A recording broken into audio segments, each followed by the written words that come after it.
In this episode of Conversations, I speak with Dangerous Dan Stern about talent. Here, he shares his perspective that smarter employees make better decisions, and those better decisions lead to more successful dealerships. Here, Dan shares pragmatic approaches to help you do just that. I always say that talent retention is the new acquisition. If we can keep somebody, that means we don't have to go find somebody.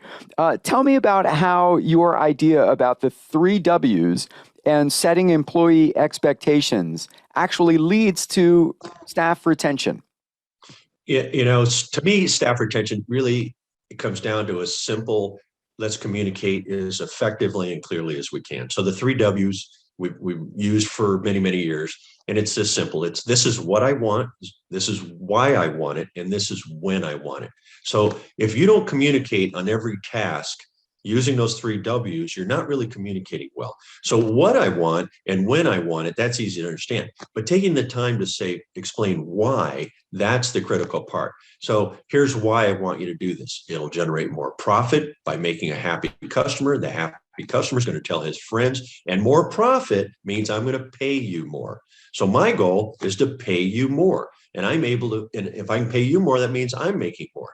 So if you train your staff to manage each other using the three W's, the stress goes down. So when the service department's saying, hey, I need this part, they need to explain exactly why they need it, when they need it, that, and what they need, of course. So, and then pretty soon they just get it. They understand the why. But that really will help reduce stress, and the communication helps everybody know what they're doing, but really explaining why you're doing it and how that will benefit that employee, it opens up a whole new world. Yeah, I always say that, the why is kind of the titanium rule of persuasion, the titanium principle of persuasion. You can tell me why something is the way it is, I'm more likely to buy into that. I'm fascinated by you saying, I'm trying to pay you more money. Because not too long ago, we know of a dealership who had an F&I guy who was killing it. And he had a fair plan. The plan was not outrageously generous. And we came back to that dealer a year later, and the guy was gone. And I said, well, what happened to your person? And the dealer said to me, he was making too much money. Yep. And he was 100% commissioned. God. The dealer said he was making too much money. Yeah. And I said, wait a minute. Right. And he's like, I couldn't pay him that much money. Yeah, that's ludicrous. That's completely ludicrous. My attitude was always the opposite. I literally, and I know probably the strangest thing any employee had ever heard from me, but I would kind of yell at them, why aren't you making more money? And the reason you're not making more money is because you're not doing something or not doing this that will allow us to make more money, that allow me to pay you more money. Yeah. And that's, I wanted them. It didn't make any difference how much they were making. I don't care what they were making. If they were making more, I'm making more. Right. Life's good. Life's good. Okay, so you're a huge proponent of open book management. Absolutely. Can you explain how you did that in your store, how you did it with your employees? What specific, were you showing them income statements? I mean, did they know what everybody was making in the store? How did it work? Well, exactly what you just talked about. When I would tell them I want to pay them more, you need to educate them about that. So, the way to do that was using a profit and loss statement. That was the simple one, profit and loss statement. So, let me back up though for a second. So Please. Your new young employees that are counting down their cash drawer at night, they think all that money in that drawer goes directly to you. They don't know any different, and they don't teach cost of goods or profit in school. So they just think you're getting all this money. And most importantly, they don't have an idea where their paycheck comes from. Okay. So it's your job to educate them. And I can already hear, I've heard this a bunch of times, dealers, oh no, I don't want to show them my profit and loss statement. I don't want them to see how much money I'm making. Well, no, we would put up our profit and loss statement on the wall. and we did this twice a year, for all employees to see, all our employees, our part-timers got to see it. And then I created a P&L right next to our P&L that was the personnel's P&L. So we had rent, and I would write, okay, what are you guys paying for rent? Here's your rent. We have gas and lights. What are you guys paying for gas and lights? So we would create their P&L right next to our P&L so they could see, and what I would explain to them, you're running a business at home, just like we are. And that education was really critical. So the key there, and this is probably the number one reason why I did it, was then they could see, hey, all these expenses are rigid. If we as a team control these expenses, money flows down to that little column called salaries. And I have more money to pay you. But first, and I would tell them all the time, well, who's this guy? Pacific Gas, Light and Electric. Oh, he gets paid before you get paid. Oh, you see the rent guy? Oh, yeah, he gets paid before you get paid. If you want to get paid, you can control these things. So start turning lights off, quit using a red shop rag every 10 seconds. Let's really focus on that. Well, when you did their P&L right next to our P&L, it had a huge impact. Now, answer your question on salaries. No, I pulled the salary line out. And I said, look, it's none of your business. That's not part of the equation. But here's where everybody's going to go, oh my God, I can't do this. So now here comes a profit. And so here's this chunk of profit at the end of the year. And I said, look, I'm taking half this profit. I'm taking half it. I own the store. I'm the one doing all the risk. But here's the other half. And I'm going to put out a couple of suggestions where we can invest this money.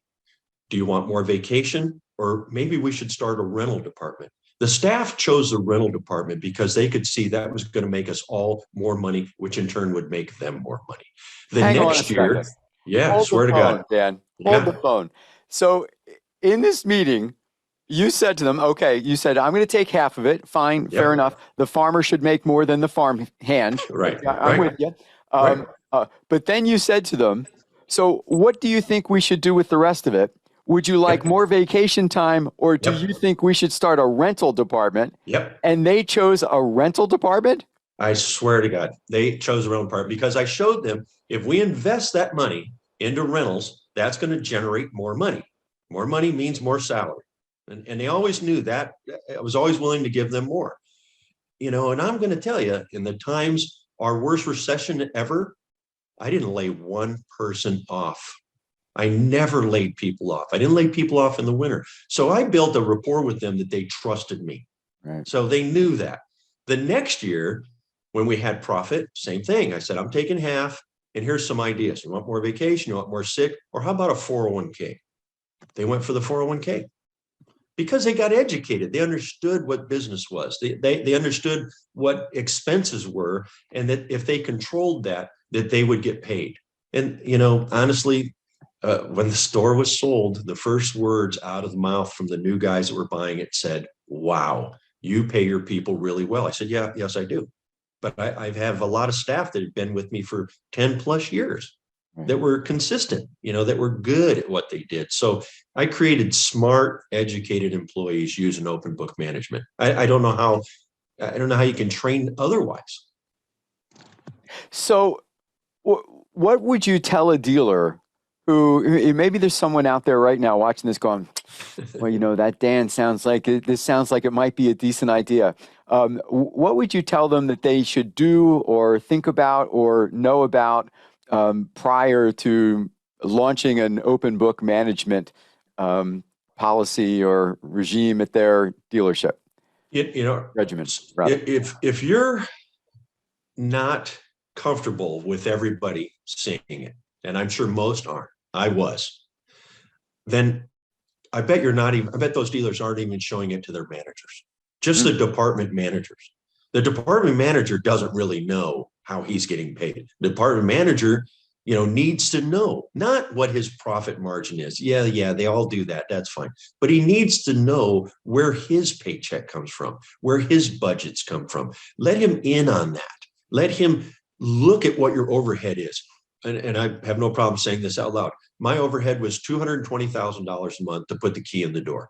When I would say that number, even to my friends, they would freak out. I bet. And I'd say, hey, you remember that April when it rained 22 days out of the month? Well, it still cost me $222,000 to put the key in the door. And in November or January, yeah, I know it's California, blah, blah, blah. No, it still cost me that much money. But when you educate your staff, when they really know what it costs to run that store, then they're just smarter. And then they're going to understand, and they're actually going to take ownership. So start small, Yeah. but really teach them how to read that and teach them where their paycheck comes from and show them the path to make more money. Because a lot of times, I always say this, if you can't control the top line, you can control the bottom line. So, reduce expenses if you can. Maybe, we can find a better credit card processing people, right? Get everybody involved in that kind of thinking. So you have to start somewhere, bottom line. Yeah. And I love the way you put it that smarter employees make smarter decisions. Every time. Yeah. If a customer comes in and I want to return this part. Okay, so you have two choices there. If you're educated under me, you're going to take that part back and you're going to explain to the guy next time he puts a derby cover on, don't use a hammer. But you could be the other guy that says, I'm not taking it apart because you did this and, stick it and go leave. Well, guess what? That guy's never coming back. Right. So we train the staff, no matter what, you need the customer to come back. Now, at some point, maybe some customers you don't want back, very, very, very rare, very rare. Right. But most of them you want coming back. Well, if you've educated the staff about what profit is, what long-term profit is, and why we want these people coming back, and let's look at how much money that customer, our average customer, spends in a year. We used to talk about that all the time. What is that? What's our goal? We wanted to sell a customer 5 bikes in his lifetime. What does that mean to you personally? That was the key. So lifetime value of the customer. Did you ever do like average income of employees? Did you ever sort any numbers like that out?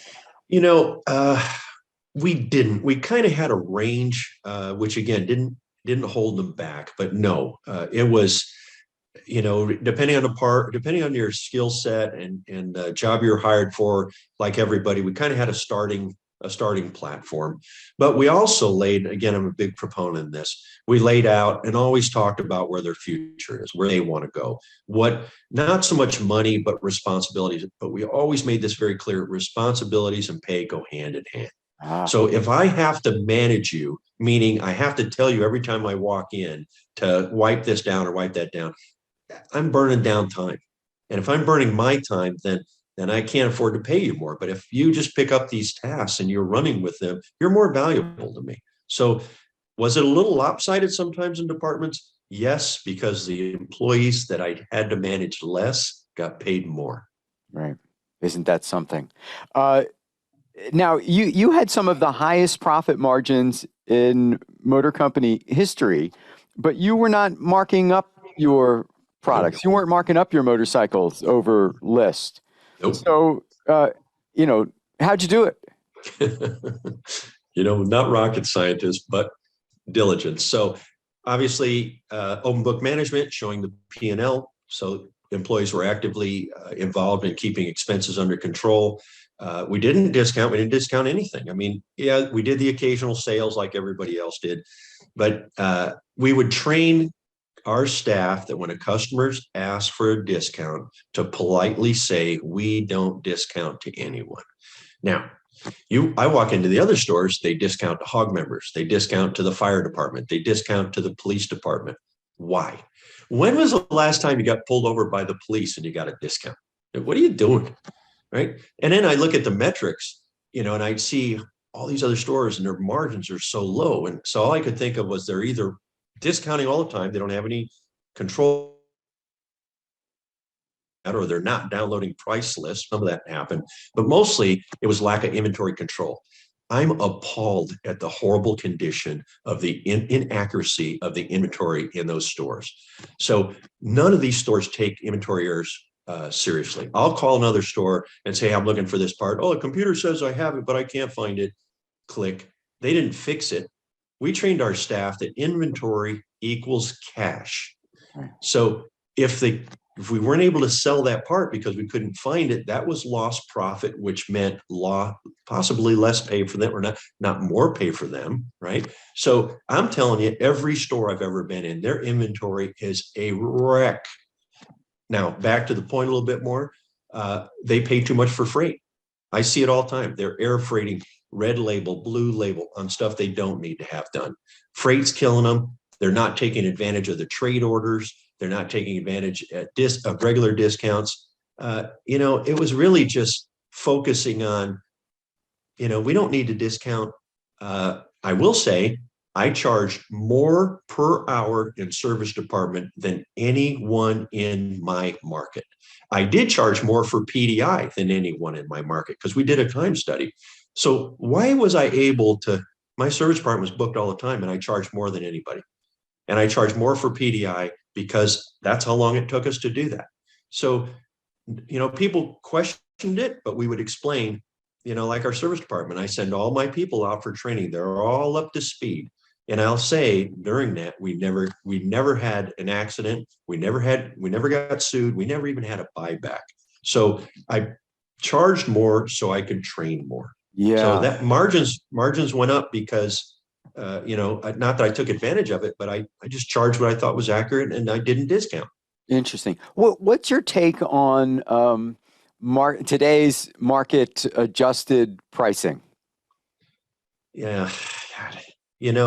Consumers aren't dumb. Hmm. I mean, that's the bottom line. They know how much it is. So no, I'm a price list kind of guy. I don't want to have that. I don't ever want to give anybody a feeling that, that they're getting charged more. Don't you think that at some point, when things do normalize, that customers, I mean, that this will have a negative rebound effect? Don't you think it, it, customers might seek revenge? it's having it now. Yeah. You're by doing that. I think my job, my feeling was to create customer loyalty. Hmm. So loyalty was honesty and integrity, and that is high to me. So say what you're going to do what you're going to say, kind of thing. Right. So it's long-term gain. See, I think that sort of thing falls in that short-term. Let's make as much money as we can now because we can. I don't go for that. I'm not that guy. In the long term, I'm going to be around longer. I'm going to make more money than you because the customer is going to keep coming back to me, and he's going to buy that crazy $50 sweatshirt because he wants to. Right. So no, I don't go for that at all. I'm not that guy. Two approaches. What? Why? When? What do we need to be done? Why is it important? When can it be reasonably accomplished? When your people have answers to these questions, big things happen for your dealership. Open book management. With the right context, the right framing can make this one of the most powerful management approaches available. But do we have the confidence? Do we have the courage? Do we have the skill to pull it off? A question only you can answer. We'll be spending more time with Dan, but for now, go sell something, will you?